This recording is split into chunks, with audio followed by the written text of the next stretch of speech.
Now when it comes to growing freeform locks, the messier, the better. It's actually one of the few hairstyles where you can roll out of bed, get up in the morning, and head right out into the world without a care. But just because we're low maintenance, don't mean we ain't clean.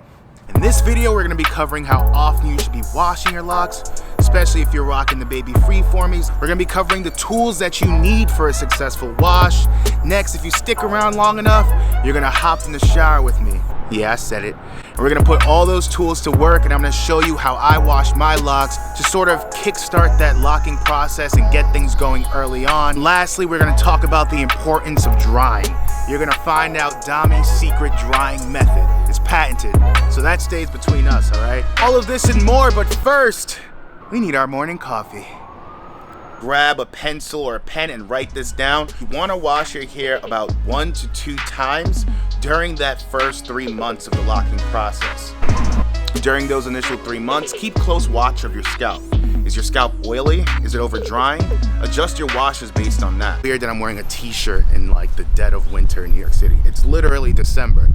What the fuck? Washing 1 to 2 times per week is a good starting number to ensure you're washing frequently enough to keep that scalp free of buildup. It's also a good number to avoid overwashing. Me personally, when I first started out, I did 1 wash a week, but because I was working out so often, trying to get this bod locked down for 2021, my scalp had a lot of buildup and sweat, so I had to increase that once a week wash to twice a week, which has helped to cut back on the buildup and the itchiness, and all in all, my baby freeformies are a lot more happier. Here's a Congo power tip. Early on in the process, pick a day. Usually I start with Sundays just because I know I won't have anything to do on a Sunday, and so that's usually my wash day.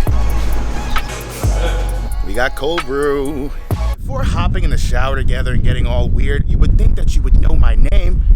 It's your boy, DOMI Boy, coming to you live from Harlem, USA. I'm more than halfway done with my cold brew, so you know a nigga charged up.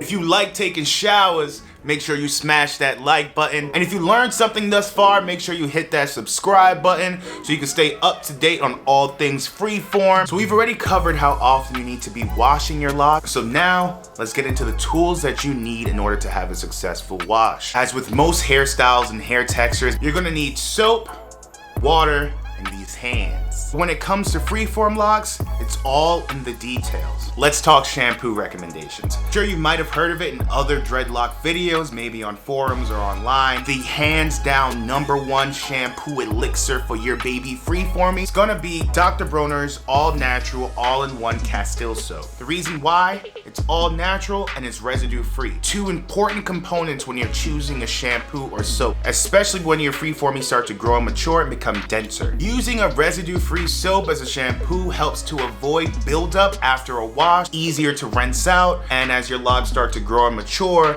there's less of a likelihood of that buildup affecting the actual locks themselves, getting trapped in those dense little coils of hair. Whether this is your first time growing freeform locks, or maybe you're like me and this is your 2nd or 3rd time regrowing your crown on your journey back to the crown, Dr. Bronner's is a great shampoo to start with. I mean, I love it so much. I got bottles on bottles on bottles on bottles. Damn, DOMI, why you got so much damn Dr. Bronner bottles? The reason is, guys, is when you're using Dr. Bronner's shampoo, one thing you want to remember, and I cannot stress this enough, you must dilute, dilute, dilute. It's actually on the bottle right there. So what I like to do is I save my old bottle. I'll put 1/5 of the way, maybe 1/6 of the way with this liquid soap. The rest of the way I'll just fill it up with some water. It's a 18-in-1 soap. It's safe to use on your hair, on your body, and even on your kitchen countertops. Hell, I used to use this stuff to wash my wood floors. But although I have bottles upon bottles upon bottles of the sweet elixir that is Dr. Bronner's soap, lately I've been using Neutrogena Tea Gel Therapeutic Shampoo.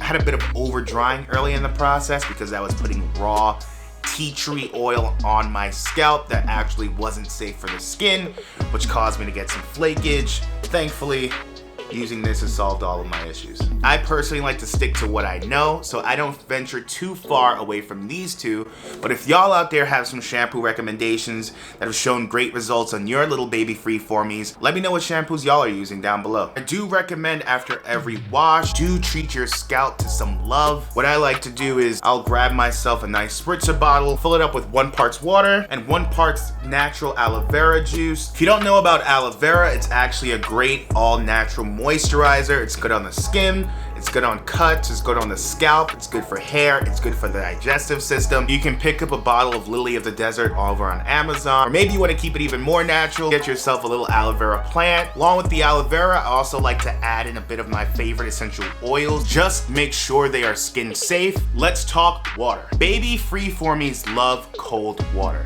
So if you hate taking cold showers, you might as well quit now. No, I'm kidding. I know a lot of people who actually use hot water in order to clean and suds up their scalp with the soap, and then they'll rinse everything out with cold water. What cold water does for your hair and your scalp is that it actually locks up the scales, the microscopic scales in your hair, and causes them to just lock up and fuse together in order to basically initiate that locking process. When you're using hot water, it actually causes the hair scales to expand, which means they will move further apart. You'll get more of a puffy look to your head. Again, that cold water locks it right back up. Personally, I just avoid the hot water altogether. I personally think that hot water is just not too great for your skin in general. It can cause your skin to dry out. The benefits of cold water go far beyond your scalp and your hair. It gives you a natural high, so you won't need weed. It improves blood circulation, it improves your sex libido, it burns calories, it reduces stress. So when you are taking a cold shower, think of it this way: you're doing a hell of a lot of good for you as a whole. Now let's talk about what the hell you need to be doing with these. As I'll show you later on when we hop on in the shower, what you want to do is focus on your scalp when you're washing your hair. So when you are doing your wash, make sure you're just massaging your scalp to remove any buildup that might have accumulated during the week. Which brings me to another Congo power tip. After you massage your scalp, try taking your palm, and while you're rinsing your hair, moving your palm in a circular motion. Now what that circular motion does is that it actually trains your locks to sort of naturally section out. It actually bundles certain segments of your hair, and it actually just kickstarts that locking process early on. All you need to do is pick a motion and stick with it. You can either rub clockwise or rub counterclockwise. Me over here, I'm a rebel, so I'm going counterclockwise. We out here going against time. Now before we hop in the shower, let's talk drying. It's another key component to ensuring that your baby freeformies become a beautiful, boisterous crown. BBC. Now there's no wrong way to do this. Me personally, I like air drying, but as your locks begin to mature and get older and longer and denser, air drying can become more of a problem. So it's always good to grab a cotton t-shirt, maybe a towel, or maybe a nice microfiber towel, which are specifically made for curly, kinky hair. By leaving moisture and water in your hair, you do invite the opportunity for mold or mildew to grow, especially if you have more mature, denser locks, as it can become more difficult to get the water out of those locks. But right now, early on in the process, I typically do not like using towels on my head. I'm just always wary of affecting the progress that I've already made. Now that you know how frequently you need to be washing your hair, and now that you have the tools at your disposal, I say we put it all together and see the process in action. But make sure you stay tuned after so I can show you firsthand DOMI's secret drying method to ensure you keep your scalp dried, keep your hair clean, but also avoid the risk of possibly ruining the progress that you've already made. And with that, let's get hot and steamy. Actually cold and freezy. Because remember, cold water. Come on, don't make it weird. It's just a shower. Are you ready to shower? Let's do it.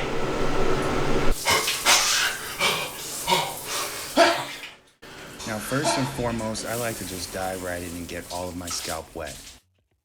Then I'll grab my favorite shampoo, squirt a good amount into my palms, and work it into my scalp, ensuring that the suds reach my scalp and remove any buildup that might be there. Notice how I move my palm in that counterclockwise motion that we discussed earlier. If you prefer clockwise, you can do that as well. Just stick to it.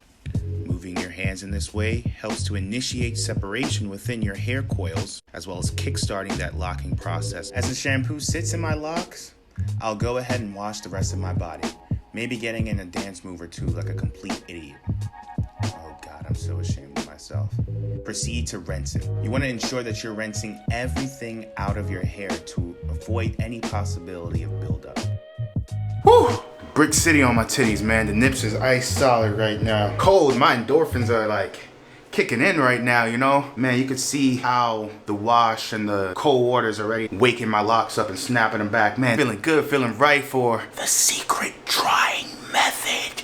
Secret drying method. Stay tuned. DOMI's secret drying method. Stay tuned. Now, DOMI's secret drying method is a tool that you want to use sparingly. You first start off by finding ample room away from any furniture, select your favorite song, and then get to work.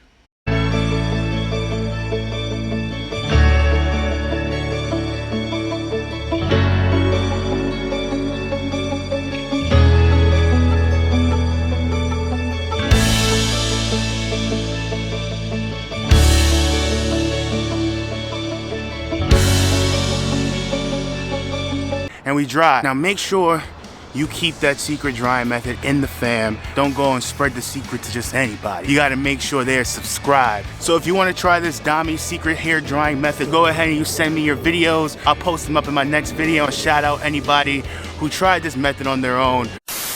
That's DOMI's secret drying method. Let's keep that one close to chest, only for the Congo familia. It makes the hair stand on end. You aren't getting any furniture wet, and at the same time, you working out those traps and neck muscles. Trap and neck muscles. Oh my God, I am so hairy. Guys, if y'all didn't know, I'm part Sasquatch, so my apologies. I would have my mama shave my back and shave my shoulders, but I don't live with her anymore, so I have nobody to shave my back hairs. And as I'm sure you've noticed, the locks look almost completely different as to when they did this morning. Now we're standing on end. That's what a good wash will do for your baby freeformies. It'll sort of just section things out and initiate that locking process early on. Remember, the key to a healthy crown is a clean scalp. Hopefully you've learned something new that you can use in your next wash. If you did, please be sure to smash that like button. Give your boy a subscribe, as well as ringing that bell so you stay up to date with all things freeform. Again, it's your boy, DOMI boy. Finish with this cold brew. And signing off until the next one. Thank you for watching.